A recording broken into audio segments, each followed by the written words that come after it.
Les locaux de l'Office ivoirien des parcs et réserves OIPF vandalisés. Non loin de là, ceux de la Sodefort dans le même état. Un détour à la direction des eaux et forêts, le constat est identique. Voici le triste tableau du soulèvement de certains jeunes de la commune de Fronan contre les agents de l'OIPF basés à Katiola. Au centre de la discorde, la réserve de faune et de flore du Haut-Bandama. Depuis 2002, des clandestins ont infiltré cette forêt classée. Après une longue phase de sensibilisation débutée en 2014, certains individus ont du mal à se conformer à la réglementation. L'OIPF est allé en début de semaine là pour contrôle. Et à leur grande surprise, les jeunes, sans s'y attendre, les jeunes des Fronan sont organisés et ils les ont rejoints dans la réserve avec des bois, des fusils. Et donc, on surpris, les 15 éléments qui étaient partis étaient impuissants devant la population. Un véhicule calciné, un autre saccagé, une trentaine de motos calcinées ou emportées. Le bilan matériel est lourd. Le bilan humain vient traduire de la violence subie par les agents de l'OIPF dans l'exercice de leurs fonctions. 4 blessés, dont un dans un état critique. La première responsable de l'OIPF de Katiola s'en sort avec le crâne fendu. Le Toubib aura fait 4 points de suture. C'est surprenant parce qu'il n'y a rien eu de différent à nos missions que nous faisions avant. Et donc, moi par exemple, j'ai été blessé à la tête parce que en allant me chercher une cachette, j'ai dû heurter un bois au genou et je suis tombé. Ils se sont rués sur moi, ils étaient 3 ou 4. Et avec les goudins, c'est sur ma tête qu'ils ont commencé à taper. Donc j'ai dû utiliser les dernières forces qui me restaient pour me relever et les affronter. Le chef canton de Fronan joue la carte de l'apaisement. Je demande à la population de quitter au moment où je vous parle. Là. Je ne veux même pas qu'il y ait même une mouche à la réserve. La réserve appartient à l'État. Les autorités judiciaires ont ouvert une enquête pour situer les responsabilités. En attendant, ces services ne pourront pas mener à bien leur mission, celle de veiller sur la protection de la faune et de la flore. Herman, 31 ans, français d'origine béninoise. Pourtant bardé de nombreux diplômes universitaires glanés à Paris en poche, il se lance dans une activité jusque-là réservée aux forgerons, des artisans peu considérés sur les tropiques. Herman fabrique des fourneaux dits améliorés. Et c'est ici à Bingerville, à quelques pas d'Abidjan, la capitale économique de la Côte d'Ivoire, qu'Herman a choisi de débuter son aventure. Il espère ainsi gagner sa vie tout en contribuant à la lutte contre le changement climatique. On a commencé tout d'abord à aller voir les préparatrices, donc dans les zones de maquis, pour vraiment comprendre ce dont elles avaient besoin.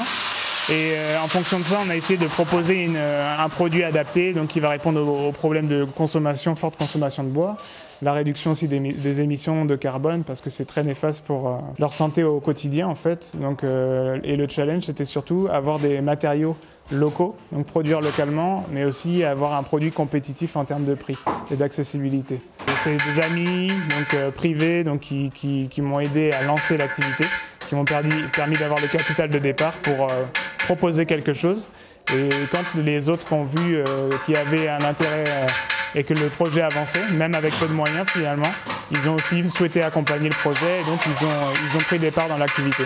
Aujourd'hui, même s'il est encore loin de ses objectifs selon lui, il n'est pas non plus déçu. Le but étant d'atteindre une cinquantaine de fourneaux produits chaque jour. Donc après, maintenant, on propose 4 différents modèles. L'objectif, c'est de grandir en fonction de la demande. Mais on se prépare à avoir des demandes plus fortes, on l'espère bientôt. L'avantage du fourneau amélioré, c'est d'une que c'est stable par rapport au fourneau traditionnel à charbon qu'on va voir qui peuvent se renverser. On va avoir aussi une concentration de chaleur qui va être vraiment placée sous la marmite.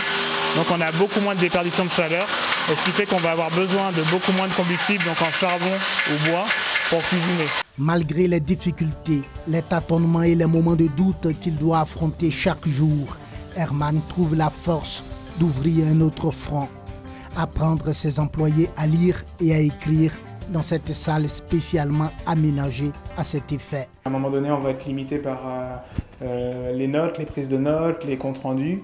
Le problème, c'est que je n'ai pas envie de recruter aujourd'hui quelqu'un de l'extérieur qui aura le niveau, enfin on va dire les formations, mais pas forcément commencer le projet et l'âme du projet. Donc je souhaiterais que ce soit en fait les personnes qui sont déjà actuellement en place qui évoluent en même temps que l'activité. Donc c'est le challenge, et le challenge pour eux, c'est de dire d'accord, vous voulez augmenter, vous voulez améliorer vos conditions, mais il va falloir pouvoir présenter plus. Et pour ça, ça va être prendre des notes, faire des comptes rendus, savoir lire et écrire les consignes, même de sécurité, et tout simplement savoir lire vos contrats avant de les signer. Une initiative qui vaut à Herman la reconnaissance et la fidélité de ses employés. C'est important parce que dans savoir lire et écrire.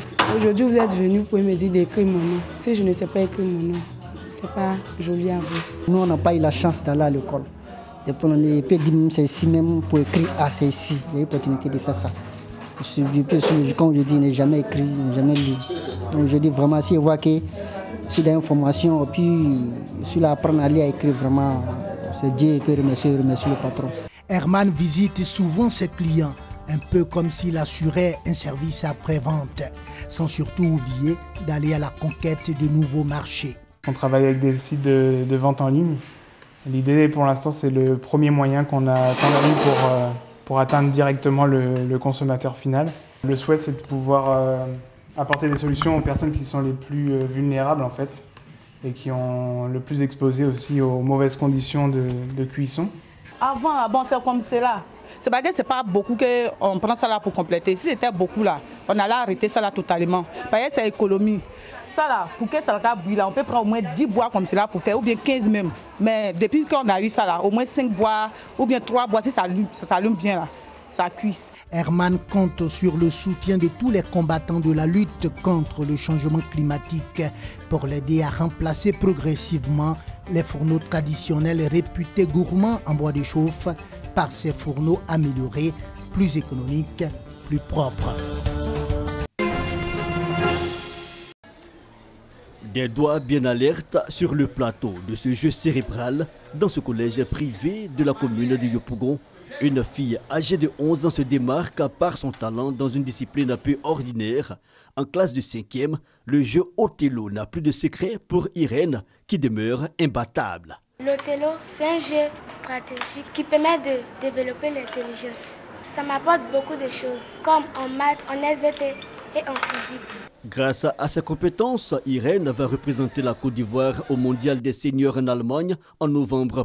Othello, ce jeu libère les pratiquants des faiblesses dans les matières scientifiques telles les mathématiques. Bon, ce jeu a été initié dans les écoles pour permettre aux élèves qui ont pour bête noire les mathématiques, les physiques, de s'imprégner du jeu pour pouvoir améliorer leurs résultats scolaires en classe. Une des caractéristiques de ce jeu, inculquer certaines vertus sociales, mais sa pratique obéit à des principes. C'est ce système d'encadrement qui consiste à jouer au Othello. Celui qui a le plus de pions, c'est lui qui a gagné. Les deux pions noirs qui se regardent, qui sont en une ligne diagonale, et les deux pions blancs qui sont en ligne diagonale. Je joue. Vous avez vu, automatiquement je viens d'encadrer le pion blanc. Lorsque je l'encadre, ce pion blanc qui est là, qui est encadré, devient mon pion noir. Vous avez compris? Aujourd'hui, 250 écoles environ ont adopté ce jeu et les résultats sont encourageants. Nous avons commencé à initier les élèves au jeu Othello. Nous pensons qu'en faisant en sorte que tous les élèves participent au jeu Othello, nous arriverons un jour à avoir un résultat au-delà de nos espoirs. Pour le promoteur de ce jeu, Othello est classé dans la catégorie des jeux sportifs, mais contribue également à renforcer la connaissance scientifique des pratiquants. L'Othello est ce jeu atypique, est ce jeu, je pourrais dire, ami des maths, puisque l'applicabilité, les encadrements, les symétries centrales, tout se résume en cela en Othello. Il est à cheval entre le sport et l'éducation. Dans ce jeu, deux candidats s'affrontent autour d'une tablette, au moins de pions de couleurs différentes. L'âge minimum pour la pratique est de 8 ans.